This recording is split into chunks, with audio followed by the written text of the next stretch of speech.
Hey there, we're in part 8 of a series called Homecoming, and we're nearing the end of the series, which means we're almost at the end of Luke chapter 20. Today we're going to be starting from verse 27, and I want to start with a question. Have you ever been asked a question that reveals more about the questioner than it did about you? You see, sometimes the questions that we ask, it exposes our assumptions about how the world works and who God is. A few years ago when my son, Justin, he was about like 4 or something, I took him to Disneyland, just the two of us. And we saw this kid with a Mickey Mouse shaped balloon, and this little boy, he let go of the balloon and it started floating away. Now the boy started crying and crying and crying, and so Justin looked to me and said, "Daddy, is God going to bring that balloon back down?"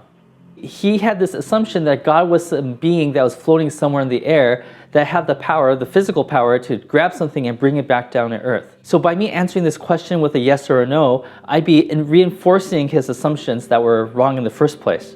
So today, as we dive into this story, Jesus is going to be questioned by a group of people called the Sadducees. Now, Jesus is way better at answering questions than me because Jesus actually straight up answers their question, but then also addresses at the same time the underlying assumptions that were incorrect to begin with. But before we get into the story, I want to share with you a few cultural contexts that will help all of us understand this story a little bit better. The first thing you need to know is that this story that we're about to read was written 2,000 years ago, and it took place on the other side of the globe. The people we're dealing with are Jews, and these Jewish people, they've really focused and centered their entire lives around a text. We call it the Old Testament. To them, it was just their only testament. They call it their Bible. Now, our Old Testament has 39 books in it. They condensed it down to 24 by grouping certain things, like for us, 1st and 2nd Samuel to them would be just the book of Samuel. 1st and 2nd Kings would be Kings. The book of Ezra and Nehemiah would be just called the book of Ezra. And what they also did was they grouped these 24 books into 3 categories. Now the first section is called the Torah, which means teachings. Sometimes they call it the books of Moses, sometimes they call it the law. The second set of books are called the prophets, or they call it the Nevi'im. So when you think about books like Jeremiah or Isaiah or Micah or Jonah, they all belong in this section of the Bible. And the third section is called the Ketuvim, or it's called the writings. This section has books like Psalms and Proverbs and other poetry books, but also has history like 1st and 2nd Chronicles or 1st and 2nd Kings. Oh, and by the way, we call it the Old Testament, but they called it the Tanakh because the T, N, and K, Tanakh. Now, today we're going to be reading about a group of people called the Sadducees. Now, these people called the Sadducees believe that the only legitimate book in the Bible was the Torah. They didn't believe that the other books were inspired by God. Now, at the time, the Jews believed in this thing called the resurrection. Resurrection basically means after we die, we all end up in the grave. And we're going to be resting in that grave. In the meantime, God's going to be fixing this world. And when the world is fine and dandy, we are raised, we're resurrected out of the grave, and we get to enjoy God's new creation with Him. But here's the issue. Majority of the teachings about the resurrection takes place in the prophets and the writings, and not so much in the Torah, in the teachings. So the Sadducees, only believing in the Torah, they didn't believe in this thing called the resurrection. They believed that after you died, we end in the grave, and that's it. If that sounds kind of depressing to you, that's why they're so sad, you see. That was bad. But with that as a backdrop, let's start chapter 20 of Luke, verse 27.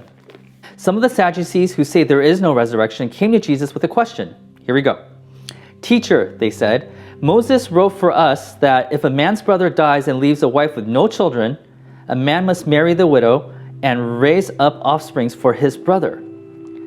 Now there is 7 brothers, and the first one married a woman and died childless. The second, and then the third married her, and in the same way 7 died, leaving no children.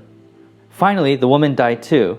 Now then, at the resurrection, whose wife will she be, since the 7 were married to her?"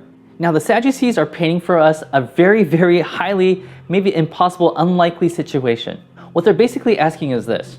If a woman marries a man and they have no offspring, and the man dies, then the woman is now forced to marry his brother. And if they have no children together, and he dies, then the next brother. And the question is, if she goes through 7 brothers and has no children, in the resurrection, who is she really married to? You see, the Sadducees are making fun and they're mocking the resurrection. They're basically saying, the resurrection is supposed to be some perfect thing, according to you guys. But no doubt there's going to be a big feud in the resurrection because there's going to be a fight about who she belongs to. Doesn't look like heaven to me, right, Jesus? You could just imagine the people who are standing around are like, oh, that's a great argument. Jesus, how are you going to come back on this one? Well, let's take a look. Jesus says this: the people of this age marry and are given in marriage. He's like, of course, marriage is real right here, right now. But those who are considered worthy of taking part in the age to come and the resurrection from the dead will neither marry nor be given in marriage, and they can no longer die, for they are like the angels. They are God's children, since they are children of the resurrection. I love what Jesus says here. He says, you are correct in your logic if you were to assume that the world to come, the resurrection world, is exactly the same and operates the same way as the world we're living in right now.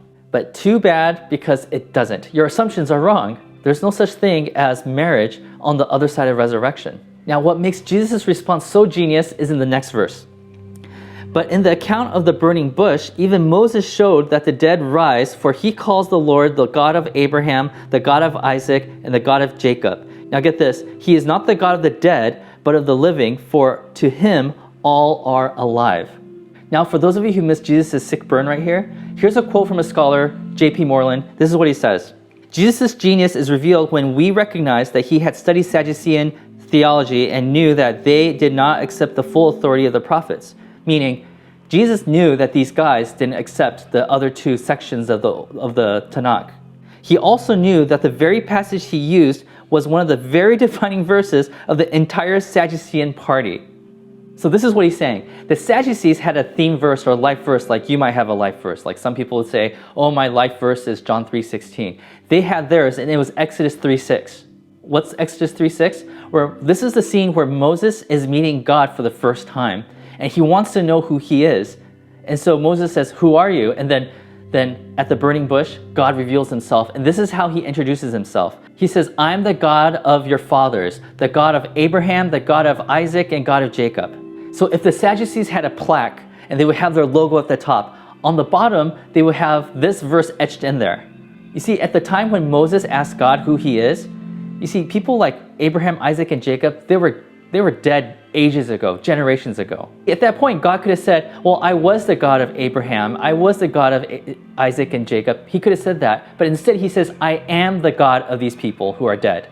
So Jesus asks the Sadducees, in your theme verse, it says that he is the God of these dead people. Is God the God of the dead? He says, no, silly, no.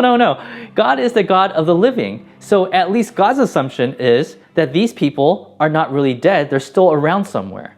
Abraham, Isaac, and Jacob, they're not really gone. Jesus just used their theme verse to prove to them that what they were believing was wrong. I mean, these are the things that make my brain just explode. And check out how this story ends. Some of the teachers of the law, which are the people who believed in the resurrection, but they didn't have an answer to these Sadducees. So those teachers of the law responded, well said, teacher. This is funny because just a few verses ago, these were the same people who were trying to catch Jesus off guard. Now they're like, yeah, that's right. Jesus is on our side. And no one dared to ask him any more questions. Now, if you've been with us for the past few weeks, you know that when Jesus answers a question, he's not just answering the question that's asked, he's actually challenging the assumption that lies beneath it. So let's talk about that for a few minutes. Why did the Sadducees come to Jesus with a question about marriage? Or better yet, why is there even a rule that says that if you marry somebody and the husband died without a child, you have to marry his brother? It's because in those days, it was through marriage that you've gained rank. So if you're a slave and you married a master that is high ranking, you are no longer considered a slave, you are now up there in that rank. In those days, women were considered to be property, they were less than human. And so for a woman to gain value in society, she had to marry into a wealthy family. And if the husband died without a son, she would have to marry somebody within that same family to make sure that she has that rank. But in this case, the second husband didn't produce the second child, so she had to go down through the whole family until the day she died. So beneath the layers of the questions that they are asking Jesus, the Sadducees had an assumption. If this woman were to have any value, she would have to go through a system of marrying into a family that would produce a child that would give her value. But in the middle of Jesus' answer, he puts in this line. He says this, they are God's children since they are children of the resurrection. What Jesus is saying here is that you're making a very bad assumption here. You're assuming that the very broken system of this world is going to be carried over into the resurrection. You see, in the broken world that Jesus walked, there were some assumptions that people made and it was so normal to them that they just assumed it's going to carry over into the resurrection. So for example, if you're a woman, you won't have value until you marry a man that begets you a son. Or if you're a slave, you won't have value until you save up enough money to buy your freedom back. Or if you're a Gentile, a non-Jew, you have to jump through several hoops in order for you to believe that God has favor upon you. But Jesus says no. That is not what the resurrection world is going to be like. You, a woman, will have value because you are a child of God. In the resurrection, you are not a slave because you have value as a child of God. There will be no Jew nor Gentile because everyone is a child of God. You see, the Sadducees, the question that they asked implies a few things. It implies that they were comfortable with the way that the culture was treating them because they were not women, they were not Gentiles, and they were actually rich. And so they just assumed that heaven would be more of the same. It showed that they were very comfortable and they were benefiting from the system where men ruled who happened to be Jewish and who happened to have a lot of social influence. He's teaching everybody that this world that you find to be comfortable for you will eventually be fixed so that it works for everybody. And herein lies, I think, the application for today. You see, for the Sadducees, the world that they were benefiting from, they began to assume that this is the norm.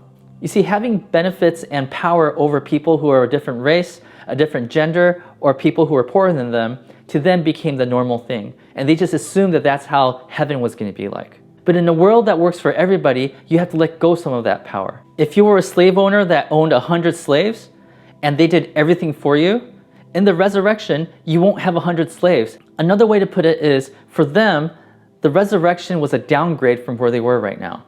And so for them, it wasn't heaven. And this is why in the book of Luke, there's so many people who are pushing against Jesus. They're benefiting greatly from the world they're living in right now, and they don't want to let go of it even for heaven. And in the Bible, that's called idolatry. So I have to ask, what are some things that you're benefiting from today that is at somebody else's expense?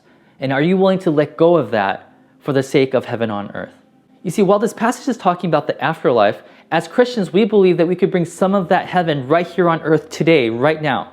But that can't happen if you're not willing to let go of some of the benefits you're experiencing that is at the cost of somebody else. So what are some privileges that we're willing to let go of?